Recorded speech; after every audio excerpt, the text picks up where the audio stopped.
Okay, next bit on definitions and measurements of unemployment. There's an important point to note here. In the previous clip, I talked about the official unemployment rate and how Australians don't really necessarily have much to complain about in international terms because our unemployment rate is pretty low compared to a lot of other countries. Say Turkmenistan, which has an unemployment rate of about 70%. We're doing pretty well by comparison. Nonetheless, it's worth noting that the official unemployment rate is determined by the official definition of unemployment. And that official definition of unemployment might be a definition which we wouldn't necessarily agree with. It's possible that the definitions which are currently used are developed by the World Bank and the United Nations and the International Monetary Fund. These definitions might hide some unemployment.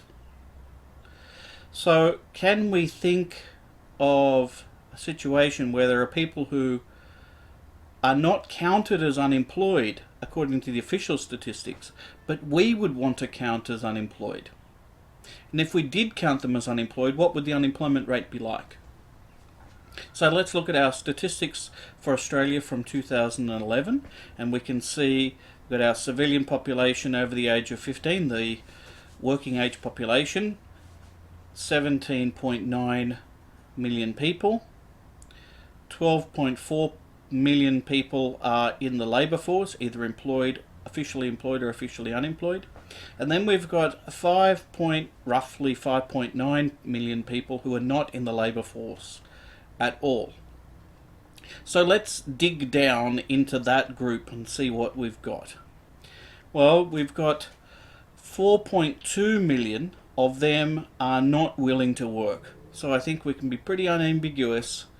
That's unambiguously the case, so that these are people who are not in the labour force. They are not working and they're not actively seeking work. Not willing to work. Then we've got 1.3 million people who are willing to work. Now this seems odd. They're not in the labour force, but they are willing to work. Let's look at them in more detail. Of them, of the 1.3 million people who are willing to work, 75,000 of them were actively seeking work. So these people look like they are genuinely unemployed. They don't have work, they're willing to work, and they're actively seeking work. So why are they not in the labour force? Well, because a fair percentage of them were available to work within the month, but they weren't available to work in the reference week in which they were asked by the Australian Bureau of Statistics. If you're not willing to work in the week you're asked, you're not classified as being unemployed by the statistician. And the other 22,000 were not available within the month at all. They were willing to work and they were actively seeking work, but they weren't willing to start work in the month in which they were asked. Let's be, let's be conservative and say the people who are willing to work,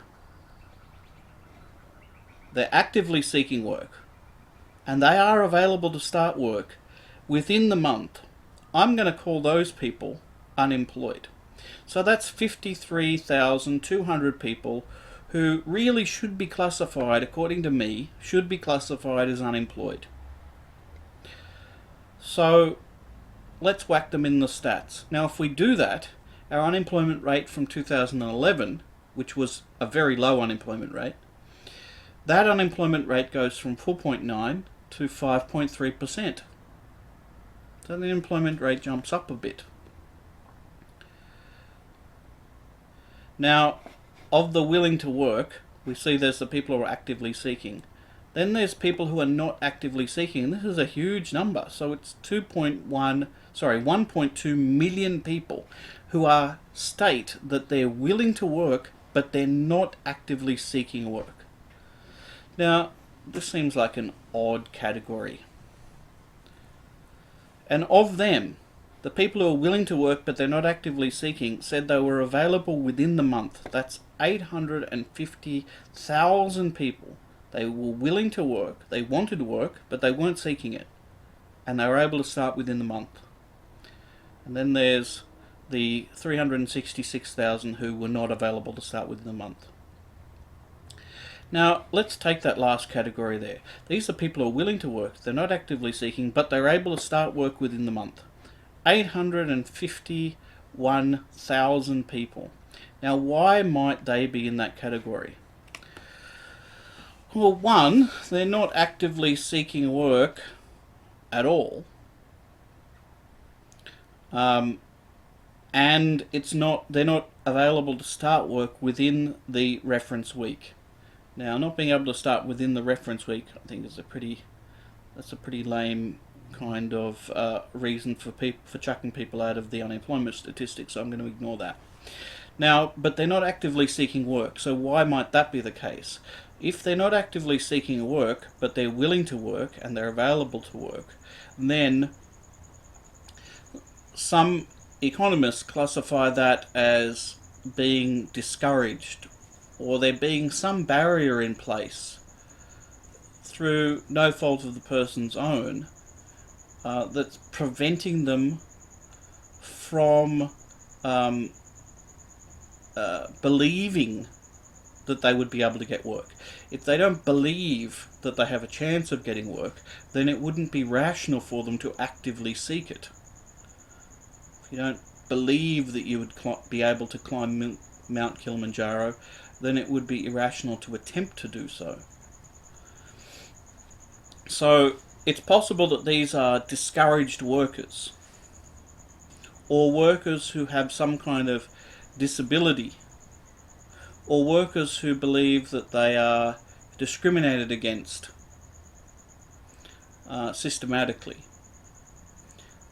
So they're not actively seeking anymore. In any case, that adds up to 851,000 people. If we add them to the statistics, those discouraged workers, to the statistics, the unemployment rate rises to 11.4%, which is very high. That's a severe recession in that case.